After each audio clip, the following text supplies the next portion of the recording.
సంపతి లక్ష్మీప్రసాద్ అనేవారు welfare secretary plus admin in charge కూడా వారే అయి ఉన్నందున వారి సచివాలయానికి కేటాయించిన 34,18,000 రూపాయలను విత్డ్రా చేయడం జరిగింది.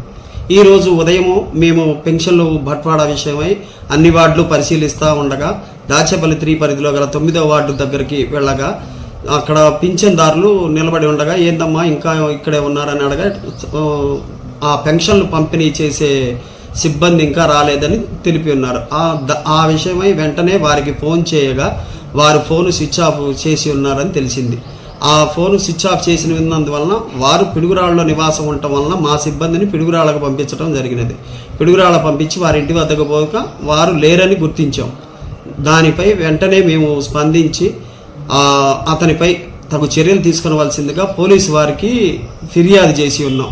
పోలీసు వారు కూడా త్వరలో వారిని కనిపెట్టి సదరు మొత్తం రికవరీ చేయడానికి చర్యలు తీసుకుంటామని తెలిపి ఉన్నారు.